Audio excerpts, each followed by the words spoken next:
Videos देखने के लिए सब्सक्राइब करें जनसत्ता.com, बेल आइकन दबाकर पाएं लेटेस्ट नोटिफिकेशंस।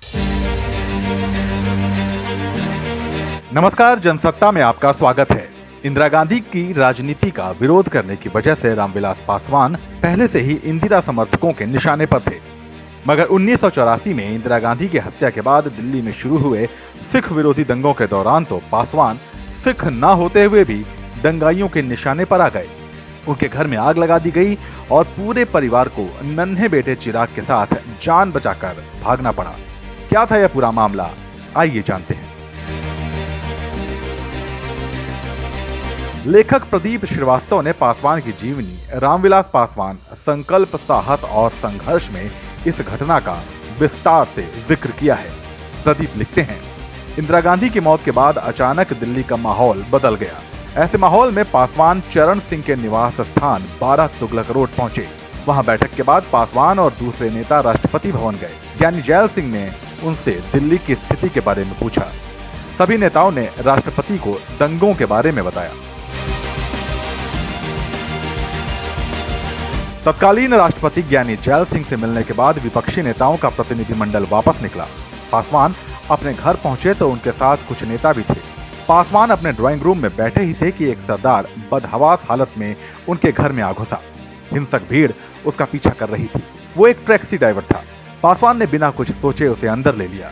इस दौरान कपूरी ठाकुर भी बैठे हुए थे। पासवान को तब सिर्फ एक सुरक्षा गार्ड मिला था। देखते ही देखते बाहर सैकड़ों की भीड़ जमा हो गई और सरदार को बाहर भेजने के लिए कहने लगी। भीड़ की स्थिति देखकर लग रहा था कि उन्हें इकलौता सुरक्षा गार्ड शांत नहीं करवा सकता है। ऐसे में पुलिस को फोन किया जाने लगा, लेकिन किसी से बात नहीं हो पाई। इधर भीड़ उग्र हो रही थी।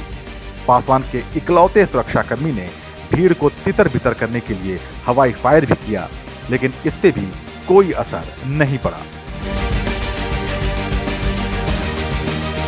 भीड़ का रौद्र रूप देखकर पासवान, कपूरी ठाकुर और घर में बैठे दूसरे सांसद बुरी तरह से डर गए। रामविलास पासवान को सबसे ज्यादा चिंता अपने बेटे चिराग की थी, जो उस वक्त सिर्फ 1.5 साल के थे। इससे पहले कोई मदद मिल पाती, भीड़ ने मकान में आग लगा दी। जान बचाने के लिए कपूरी ठाकुर समेत सभी लोग पीछे के रास्ते दीवार से बाहर कूदने लगे। चिराग पासवान और उनकी बेटी को पूरी तरह कपड़े में लपेट दिया गया और घर में काम करने वाली बाई किसी तरह उनको लेकर बाहर निकली। घर से चंद कदम निकलने के बाद पासवान ने देखा कि उनका घर धधक धधक कर जल रहा है। सालों से इकट्ठा की गई गृहस्थी, कपड़े लत्ते, दस्तावेज वगैरह जलकर स्वाहा हो गए थे।